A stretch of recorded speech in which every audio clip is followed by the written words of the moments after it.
You know what really kills an empire faster than corruption or bad politics? A better gun. From the moment black powder met steel, warfare hasn't just been about strategy or bravery. It's been about who brought the nastier piece of hardware to the fight. Forget romantic tales of knights in armor or cavalry charges. Those guys got chewed up. The second real firearms hit the field. In this video, we're not talking about the fanciest, the rarest, or the most expensive collector's pieces. We're talking about the 9 guns that literally rewired the way wars were fought. These weren't just tools, they were turning points, machines that changed battle tactics, toppled empires, and forced the world to rethink what it meant to go to war. So buckle in, because from old steel and wood to modern polymer and heavy metal, here are the top 9 military guns that changed the course of war. If hell ever needed a sewing machine, it would sound like the Maxim gun. Hiram Maxim's 1884 invention was the first fully automatic machine gun, and it flipped warfare on its head. Before Maxim, armies relied on bolt actions and volley fire. With this monster, one man could unleash 600 rounds a minute, the gun using its own recoil to feed the next shot. That was straight-up black magic at the time. It didn't just spit bullets, it rewrote tactics. In colonial wars, British troops with a couple of Maxims crushed enemies who outnumbered them 10-1. First-hand accounts describe the effect as less like a battle and more like a slaughterhouse. Ugly truth, yes. But it proved courage, and numbers meant nothing without firepower. By World War I, every major army had machine guns. Generals ordered mass charges, and Maxim turned those charges into meat grinders. Trench warfare was born out of that grim reality. Maxim's legacy is everywhere. Whether you're talking about an M249 SAW or a Russian PKM, they all trace their DNA back to this gun.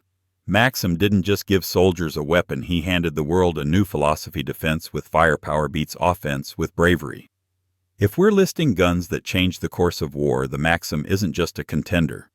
It's the moment the battlefield became industrialized death. The Gewehr 98 isn't just a rifle, it's the blueprint for almost every bolt action that came after it.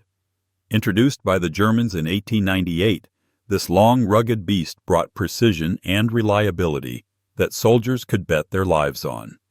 The secret sauce was its controlled feed bolt system, smooth cycling, strong locking lugs, and a design that almost never failed even in the mud and grime of trench warfare. It wasn't only Germany's gun. Its DNA spread like wildfire. The American Springfield M1903, a straight-up Mauser clone to the point that the U.S. government had to pay royalties. The Japanese Arisaka, inspired by it. Even today, if you hunt deer with a modern bolt action, chances are you're still pulling a trigger on Mauser's legacy. On the battlefield, the G98 gave German troops superior accuracy at long range. Paired with skilled marksmen, it turned trench lines into deadly shooting galleries. Stories from World War I describe German snipers methodically picking off enemies who didn't even know where the shots came from. Sure, it wasn't semi-automatic like the Garand that would come later, but in its era, the Gewehr 98 was king. It showed the world that a rifle could be both brutally strong and mechanically elegant. If you've ever worked a silky smooth bolt, you've basically shaken hands with the ghost of the Mauser 98. General Patton called it the greatest battle implement ever devised, and for once the man wasn't exaggerating. The M1 Garand was the first semi-automatic rifle to be standard issue for an entire army, and that changed everything in World War II. While most of the world's infantry were still stuck cycling bolt actions, American GIs could fire 8 quick shots, reload, and keep hammering. That rate of fire gave U.S. troops an edge that couldn't be ignored. The Garand's gas-operated system made it reliable and surprisingly rugged. Soldiers dragged it through mud, snow, and sand, and it just kept running. Accuracy. More than enough to hit man-sized targets at ranges where other rifles were still fumbling with bolts. And then there was that famous sound, the metallic ping, when the clip ejected. Veterans tell stories of it being so distinct that enemies would sometimes rush when they heard it, thinking the rifle was empty. Sometimes it was a trap with another GI waiting to ambush right after. The M1 wasn't perfect. 8 rounds felt short once the Germans rolled out MP40s and MG42s, but in its class it was unmatched. It made the average American infantryman faster, deadlier, and more confident. When you see old black and white footage of GIs storming Normandy or fighting in the Pacific, you're watching history's first true semi-auto army in action. That's the Garand's legacy, turning infantry squads into firepower machines, one 8-round clip at a time. If the Garand was about raw firepower, the STG-44 was about balance, and balance changed everything. Born in the chaos of World War II, this rifle gave German infantry something the world hadn't really seen before: an in-between weapon. Not a full-power battle rifle that kicked like a mule, not a short-range submachine gun that lost steam past 100 yards. Instead, it fired an intermediate cartridge, the 7.92 by 33 mm Kurds, with controllable recoil and enough punch to dominate at mid-range. At first, Hitler himself wasn't impressed. He thought it was just another SMG project and delayed its rollout. When he finally saw it in action, he gave it a new name: Sturmgewehr Storm Rifle. The name stuck, and so did the concept. German soldiers who carried it raved about having a gun that could single-shot for accuracy or flip to full auto for close fights. Suddenly, one rifle could do the work of two. It came too late to save the Third Reich, but it left fingerprints all over the future. The Soviets looked at it and went home to build the AK-47. The West eventually followed with the M16. Every modern assault rifle, whether it's a G36 Famous or Scar, can trace its family tree right back to the STG-44. This wasn't just a new rifle. It was the birth certificate of the modern infantry weapon, the bridge between old-school battle rifles and the sleek black rifles soldiers carry today. If the STG-44 was the blueprint, the AK-47 was the full-color poster plastered across half the planet. Designed by Mikhail Kalashnikov in the late 1940s, this rifle didn't just fight wars, it became a political symbol, a cultural icon, and the most recognizable silhouette in firearms history. Technically, it was brilliant in its simplicity. Chambered in 7.62 by 39, built with generous tolerances, and made from stamped steel, the AK could take abuse that would choke fancier rifles. Mud, sand, snow, neglect didn't matter. Soldiers joked that you could bury it, dig it up years later, and it would still go bang. Accuracy wasn't its strongest suit, but it didn't need to be. At battlefield ranges, it delivered enough firepower to overwhelm. What made the AK legendary was its reach. From the jungles of Vietnam to the deserts of Africa and the mountains of Afghanistan, it was everywhere. Soviet allies shipped them by the crate. Guerrilla fighters carried them like badges of honor. Some nations even put it on their flags. That's not just a gun that's branding. There are countless stories of AKs surviving impossible conditions. One fighter swore he used his rifle as a crutch after being wounded, then fired it minutes later without a hiccup. Whether that tale's polished or not, it captures the mythology: the AK is the rifle that doesn't quit. With over 100 million produced, no other firearm has shaped conflicts like this one. It didn't just change the course of war, it leveled the playing field, putting serious firepower in the hands of anyone, anywhere. If the AK-47 is the rough-and-tumble street brawler, the M16 is the sleek, lightweight prize fighter that almost stumbled out of the ring in its debut. Eugene Stoner's design hit U.S. troops in the early 1960s, right in the middle of Vietnam, and let's be honest, the early years were ugly. Jam's poor maintenance instructions and the infamous switch in gunpowder made soldiers curse the thing. Some even called it a Mattel toy because of its aluminum and plastic parts. But here's the thing. Once the kinks were ironed out, the M16 grew into one of the most influential rifles in modern history. Chambered in 5.56 NATO, it used small-caliber, high-velocity rounds that soldiers could carry more of while still packing enough punch. Its lightweight meant troops could move faster, stay in the fight longer, and adapt to the hit-and-run style combat of Vietnam. Over time, the design proved itself. It was modular before modular was cool, swappable parts, optics, and accessories that let it evolve from the jungles of Southeast Asia to the deserts of the Middle East. Its shorter cousin, the M4, is still riding shotgun with soldiers worldwide today. The M16 wasn't loved at first, but it redefined Western infantry doctrine. If the AK was about rugged simplicity, the M16 was about precision and adaptability. Some call it the iPhone of rifles. Everybody copies it.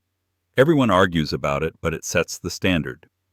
Love it or hate it, the M16 made sure the future of war would be fast, light, and very, very loud. Before the Colt revolver, a soldier or cowboy basically had one shot, maybe two. Then it was time to fumble with powder and ball, while hoping the other guy was just as slow. Samuel Colt changed that forever in 1836. His revolving cylinder design meant you could fire multiple rounds without reloading, and that was revolutionary. Suddenly one man could stand toe-to-toe with many and keep shooting. On the battlefield, the Colt made cavalry units downright terrifying. Picture a rider with 2 revolvers unloading 12 shots in the time it took a musket man to reload once. That kind of firepower reshaped tactics in the American Civil War and beyond. And out on the frontier, it earned the nickname the gun that won the West. Of course, revolvers came in many flavors, but Colt's designs, like the 1860 Army, were the ones everyone recognized. They were tough, reliable, and surprisingly elegant. Soldiers and settlers swore by them. And let's be real, a Colt on your hip wasn't just a weapon, it was confidence in steel. Even today, there's something special about holding a Colt revolver. The click of the cylinder, the solid feel, it's like shaking hands with history. This wasn't just a sidearm. It was the first true personal firepower revolution.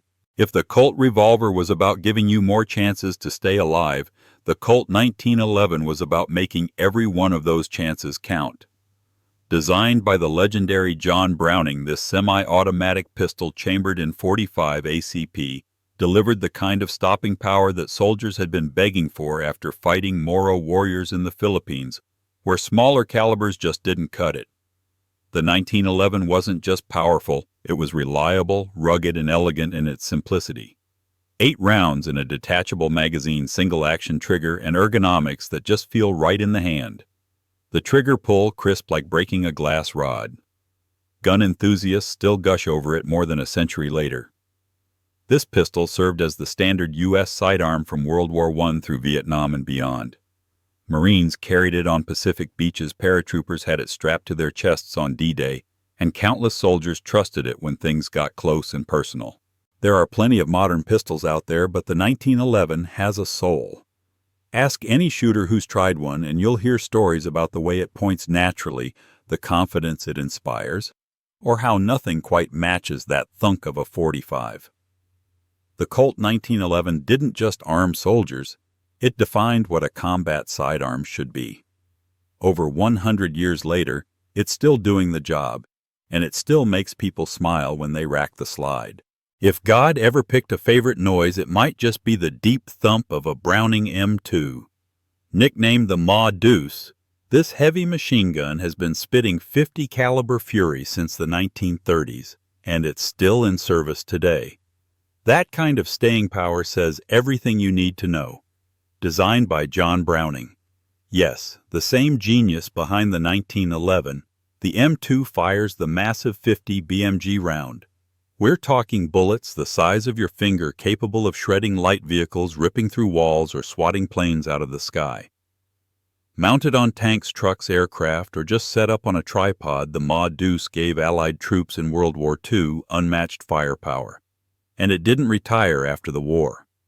Korea, Vietnam, Desert Storm. Afghanistan, Iraq. Same gun, same terrifying bark.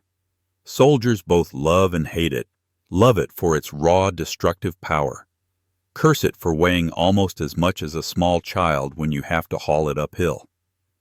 The M2 isn't fancy. It's not sleek or modular. But point it at a target and it makes problems disappear. One veteran joked that if you couldn't solve it with a Ma Deuce, you probably needed artillery. What makes it legendary isn't just its power, but its longevity. How many weapons can you name that are pushing 100 years old and still frontline relevant? The M2 is proof that sometimes you get it so right the first time you never have to change it. So there you have it. 9 guns that didn't just fire bullets, they fired history-changing moments. From the smoke-belching hand cannons that ended the age of knights, to the hard-hitting Madus still kicking a century later, these weapons rewrote the rules of war. Some were brutal in their efficiency, others brilliant in their design, but every single one earned its place on this list by tipping the balance of power. And honestly, isn't that the story of guns?